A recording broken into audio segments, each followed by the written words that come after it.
ఎన్నికలకు 6 నెలల ముందు రాజకీయాలు చేద్దాం. మీరు అన్నారు ముఖ్యమంత్రి గారు, వి వెల్కమ్ ఇట్.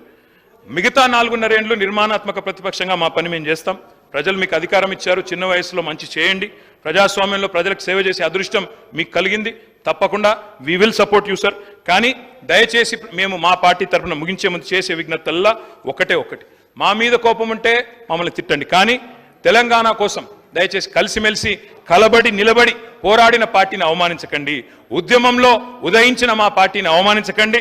కొట్లాట అనేది మా డిఎన్ఏలో ఉంది, తప్పకుండా కొట్లాడతాం ప్రజల పక్షాన. ప్రధాన ప్రతిపక్షంగా మీరిచ్చిన ఒక్క మాట కూడా ఎక్కడ మోసం జరిగినా తెలంగాణ ప్రజలకు మౌనం వహించం, సహించం, భరించం. ప్రాంతం వాడు మోసం చేస్తే ఈ ప్రాంతంలోనే పాత్ర పెడతామన్న కాళోజీ మాటలు వారికి గుర్తు చేస్తూ జై తెలంగాణ. ఎంతసేపు మాట్లాడినా రామారావు గారు మేము కలిసి వస్తాం, ప్రభుత్వానికి సహకరిస్తాం అని పదే చెప్తున్నాడు. నేను వారికి ఒకటే సూచన చేస్తున్నా, మీరు కలిసి వస్తారా లేదా అనేది, అన్నం ఉడికిందా లేదా అనేది ఒక మెతుకుని బట్టి చూస్తే తెలుస్తుంది. ప్రతిపక్ష నాయకుడు సభలకే రాడు, వీళ్ళు కలిసి వస్తారని చెప్తే నమ్మేది ఎవరు అధ్యక్ష?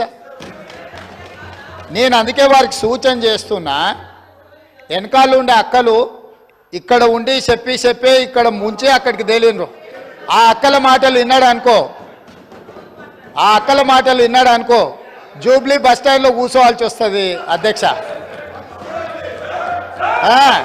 అందుకే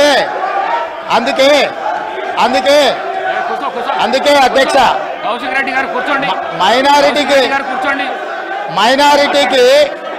మైనారిటీకి మంత్రి ఇవ్వలేదన్నాడు.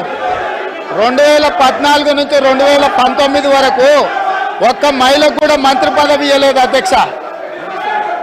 5 సంవత్సరాలు ఒక్క మహిళకు కూడా మంత్రి పదవి ఇవ్వకుండా ఈ ప్రభుత్వాన్ని, ఆనాడు ప్రభుత్వాన్ని నడిపి ఈ రోజు వచ్చి మైనారిటీలకు ఇవ్వలేదని ముసలి కన్నీరు గారుస్తారు అధ్యక్ష.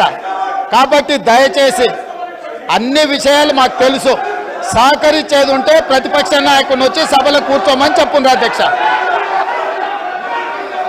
Please subscribe to KTV Telugu. KTV Telugu channel.